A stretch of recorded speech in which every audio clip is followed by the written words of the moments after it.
What are the most AI trends in 2024? 2022 was the year that generative artificial intelligence, AI, exploded into the public consciousness, and 2023 was the year it began to take root in the business world. 2024 thus stands to be a pivotal year for the future of AI, as researchers and enterprises seek to establish how this evolutionary leap in technology can be most practically integrated into our everyday lives. The evolution of generative AI has mirrored that of computers, albeit on a dramatically accelerated timeline.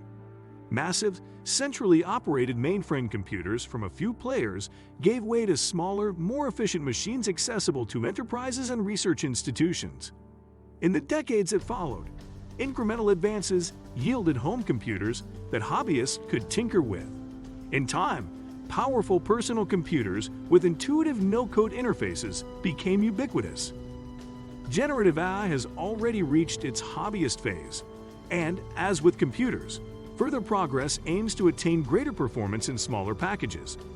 2023 saw an explosion of increasingly efficient foundation models with open licenses, beginning with the launch of Meta's Llama family of large language models, LLMs, followed by the likes of StableM, Falcon, Mistral, and Llama 2.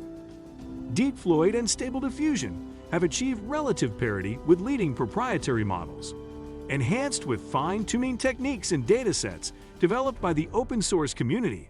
Many open models can now outperform all but the most powerful closed-source models on most benchmarks, despite far smaller parameter counts.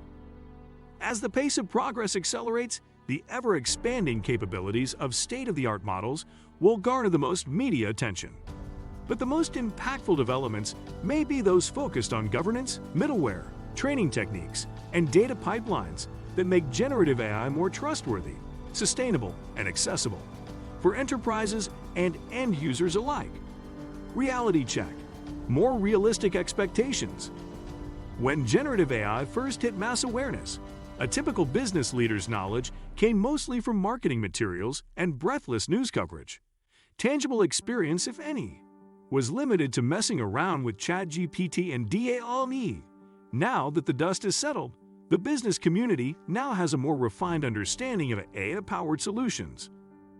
The Gartner Hype Cycle positions generative AI squarely at the peak of inflated expectations, on the cusp of a slide into the trough of disillusionment. In other words, about to enter a relatively underwhelming transition period. While Deloitte's State of Generated AI in the Enterprise report from Q1 2024 indicated that many leaders expect substantial transformative impacts in the short term. The reality will likely fall in between. Generative AI offers unique opportunities and solutions, but it will not be everything to everyone. How real-world results compare to the hype is partially a matter of perspective. Standalone tools like ChatGPT typically take center stage in the popular imagination, but smooth integration into established services often yields more staying power. Before the current hype cycle, generative machine learning tools like the Smart Compose feature, rolled out by Google in 2018, weren't heralded as a paradigm shift, despite being harbingers of today's text-generating services. Similarly, many high-impact generative AI tools are being implemented as integrated elements of enterprise environments that enhance and complement, rather than revolutionize or replace, existing tools. For example, Copilot features in Microsoft Office, generative fill features in Adobe Photoshop, or virtual agents in productivity and collaboration apps. Where generative AI first builds momentum in everyday workflows will have more influence on the future of AI tools than the hypothetical upside of any specific AI capabilities. According to a recent IBM survey of over 1,000 employees at enterprise-scale companies, the top 3 factors driving AI adoption were advances in AI tools that make them more accessible, the need to reduce costs and automate key processes, and the increasing amount of AI embedded into standard off-the-shelf business applications. Multimodal AI and video. That being said, the ambition of state-of-the-art generative AI is growing. The next wave of advancements will focus not only on enhancing performance within a specific domain, but also on multimodal models that can take multiple types of data as input. While models that operate across different data modalities are not a strictly new phenomenon, text-to-image models like CLIP and speech-to-text models like Wave2Vec have been around for years now. They've typically only operated in one direction and were trained to accomplish a specific task. The incoming generation of interdisciplinary models, comprising proprietary models like OpenAI's GPT-4V or Google's Gemini, as well as open-source models like Alava, Adept, or Quenvio, can move freely between natural language processing, NLP, and computer vision tasks. New models are also bringing video into the fold. In late January, Google announced Lumiere, a text-to-video diffusion model that can also perform image-to-video tasks or use images for style reference. The most immediate benefit of multimodal AI is more intuitive, versatile AI applications and virtual assistants. Users can, for example, ask about an image and receive a natural language answer, or ask out loud for instructions to repair something and receive visual aids alongside step-by-step text instructions. On a higher level, multimodal AI allows for a model to process more diverse data inputs, enriching and expanding the information available for training and inference. Video, in particular, offers great potential for holistic learning.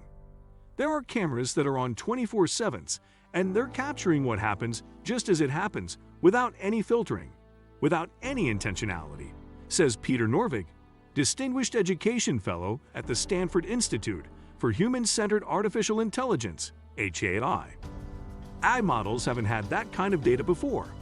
Those models will just have a better understanding of everything. Smaller language models and open-source advancements.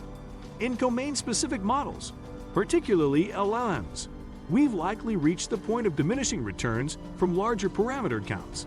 Sam Altman, CEO of OpenAI, whose GPT-4 model is rumored to have around 1.76 trillion parameters, suggested as much at MIT's Imagination in Action event last April. I think we're at the end of the era where it's going to be these giant models, and we'll make them better in other ways, he predicted. I think there's been way too much focus on parameter count. Massive models jump-started this ongoing AI golden age, but they're not without drawbacks. Only the very largest companies have the funds and server space to train and maintain energy-hungry models with hundreds of billions of parameters. According to one estimate from the University of Washington, training a single GPT-3-sized model requires the yearly electricity consumption of over 1,000 households.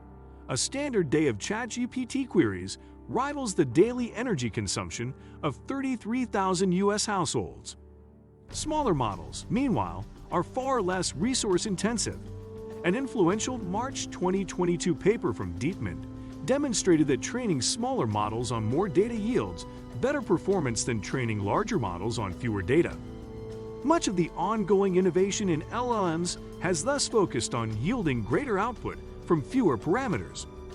As demonstrated by the recent progress of models in the 3 to 70 billion parameter range, particularly those built upon Llama, Llama 2, and Mistral Foundation models in 2023, models can be downsized without much performance sacrifice.